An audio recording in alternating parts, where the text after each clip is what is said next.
عیون الاخبار جلد نمبر 4 صفحہ نمبر 120 پر دو بھائیوں کا ایک واقعہ آتا ہے۔ اس کو عتبی روایت کرتے ہیں۔ وہ کہتے ہیں کہ میں نے اپنے والد سے سنا کہ وہ اہل شام کے لوگوں سے نقل کرتے ہیں کہ دو بھائی تھے، ایک کی بیوی تھی اور ایک کی بیوی نہیں تھی۔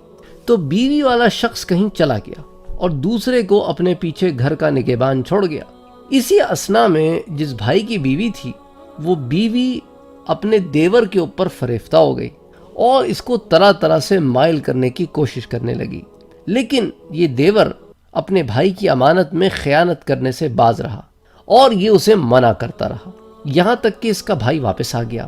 جب بھائی واپس آیا تو اپنی بیوی کے پاس گیا اور حال احوال پوچھے تو اب بیوی نے بھائیوں میں تفریق ڈال دی۔ اس نے کہا کہ اس عورت کے بارے میں تمہارا کیا خیال ہے کہ جس کو طرح طرح سے بہکایا جائے اور وہ تمہاری عصمت کی حفاظت کرتی رہے؟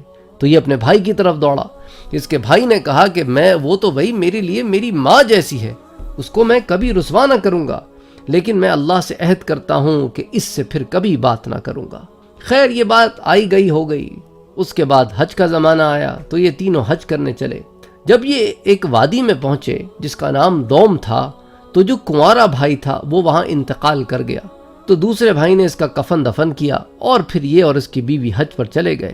واپسی میں اس کا اسی جگہ پر سے گزر ہوا جہاں اس کے بھائی کو دفن کیا تھا، تو رات کا وقت ہوا تو انہوں نے ایک آواز سنی۔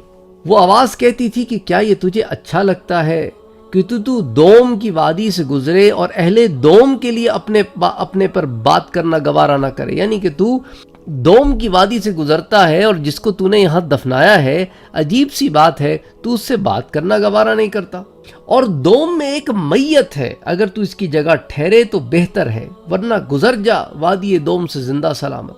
اب اس کے بعد آواز ختم ہو گئی تو وہ جو عورت تھی جو اس کی بیوی تھی وہ سمجھ گئی کہ یہ غیبی آواز ہے اور اب اس کو اپنے شوہر کو حقیقت بتا دینی چاہیے۔ تو اس نے اپنے شوہر سے کہا کہ یہ پناہ مانگنے کا مقام ہے، اصل بات تو یہ ہے کہ میں نے ہی تیرے بھائی کے اوپر مختلف طریقے سے ہیلے بہانے کیے، لیکن اس نے تیری امانت میں کبھی خیانت نہ کی۔ تو پھر بھائی پر اصل حقیقت کھلی تو اس نے بیوی کو کہا کہ اگر مجھے تیرا قتل کرنا جائز ہوتا تو میں تجھے کرتا، مگر اب تیرے میں اور میرے میں جدائی ہے، مجھ سے جدا ہو جا۔ اور اس کے بعد وہ اپنے بھائی کی قبر پر خیمہ لگا کر بیٹھ گیا اور پھر اپنے بھائی سے کہنے لگا، حجرتک فی طول الحیات وابتغی کلامک لما صرف رمسا وعظما، میں نے طویل زندگی بھر تجھ کو چھوڑے رکھا اور اب تیرے ساتھ کلام کو چاہتا ہوں جب تو ہو گیا ہے قبر میں ہڈیاں۔ ذکرت ذنوبا فیک کنت اجترمتها انا منک فیہا کنت اسوا واظلما، کہ میں نے گناہوں کا تیرے بارے میں ذکر کیا اور حقیقت میں مجرم تو میں ہی تھا کہ میں نے تجھ پہ شک کیا، حالانکہ تو نے تو میری عفت و عصمت کی حفاظت کی، اور اب تیرا انتقال ہو گیا ہے، تو مجھ سے چلا گیا ہے، اور اب میں تجھے کیسے بتاؤں کہ مجرم تو دراصل پھر میں ہی ہوں۔ میں نے تجھ سے اس بیوی کے بارے میں انتہائی برائی اور ظلم کیا ہے۔ پھر یہ اسی افسوس میں وہ اپنے بھائی کے خیمے کے پاس ہی رہا، یہاں تک کہ پھر اس کا بھی انتقال ہو گیا۔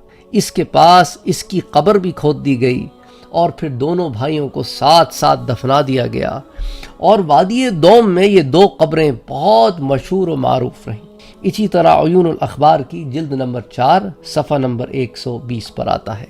ہمارے چینل کو سبسکرائب کرنا نہ بھولیں اور بیل کے آئیکن پر کلک کریں تاکہ آپ کو ریگولر نوٹیفیکیشن اپڈیٹس مل سکیں۔